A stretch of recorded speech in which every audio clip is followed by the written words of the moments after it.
ଆସରରେ ଅନେକ ଏଇଭଳି ଅଛନ୍ତି ଯେଉଁମାନେ ଶ୍ରୀ ଠାକୁରଙ୍କୁ ହୁଏତ ପ୍ରଥମେ ଜାଣୁଥିଲେ, ସତ୍ସଙ୍ଗ କଣ ପ୍ରଥମ ସେମାନେ ଦେଖୁଥିଲେ। ଏହି ଭଜନ କୀର୍ତ୍ତନ ମାଧ୍ୟମରେ ସେମାନେ କିଛିଟା ଆଭାସ ପାଇଥିଲେ।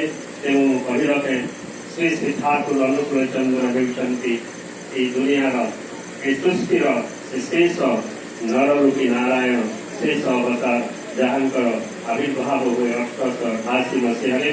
ଏବଂ ବର୍ତ୍ତମାନ ସମୟର ମଣିଷ, ଏହି କଳିଯୁଗର ମଣିଷମାନେ ଯେଉଁଭଳି ଭାବରେ ମନ ଆନ୍ଦୋଳିତ କରି ବିଭିନ୍ନ ଜଞ୍ଜାଳ ଦୁଃଖ ଭିତରେ ଜୀବନଯାପନ କରିଚାଲିଛନ୍ତି, ସେଇମାନଙ୍କୁ ଅନୁକୂଳ ହେଲା ଭଳି ସେ କିଛି ବିଧାନ ପ୍ରଦାନ କରିଛନ୍ତି।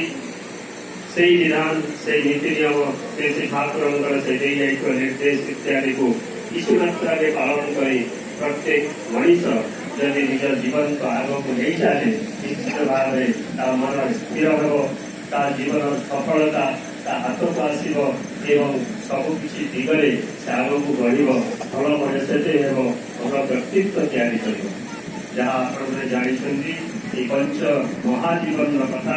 ମଣିଷଟି ଜନ୍ମ ହୁଏନା, ମଣିଷକୁ ଗଢ଼ିବାକୁ ହୁଏ। ସେ ମଣିଷ ଗଢ଼ିବା ଭିତରେ ଯାଇ ଆମକୁ କ'ଣ ନା କ'ଣ କରିବାକୁ ପଡ଼ିଥାଏ। ଅନେକ ସମୟ ଆମେ ପାଠପଢ଼ା ହେଇଯାଇଥାଉ। ଗୋଟେ ପିଲାଟିଏ କେମିତି ବଡ଼ ହେବ, କେମିତି ସେ ଭଲ ପାଠ ପଢ଼ିବ, କେମିତି ସେପରି ଗୃହ ସଂସାର କରିବ, ଗୋଟେ ବାପାର ଗୋଟେ ଭଲ ପୁଅ ହେବ, ଗୋଟେ ମାଆର ଗୋଟେ ଭଲ ପୁଅ ହେବ ଏବଂ ସେ ବାପ ପୁଅ ମା ପୁଅ ଇତ୍ୟାଦି ଭିତରେ ସୁସମ୍ପର୍କ ଗଢ଼ି ତୋଳିବ ଏବଂ ଗଢ଼ା ହେଲା ପରେ ତାର ବିବାହ ସମ୍ପନ୍ନ ହେବ।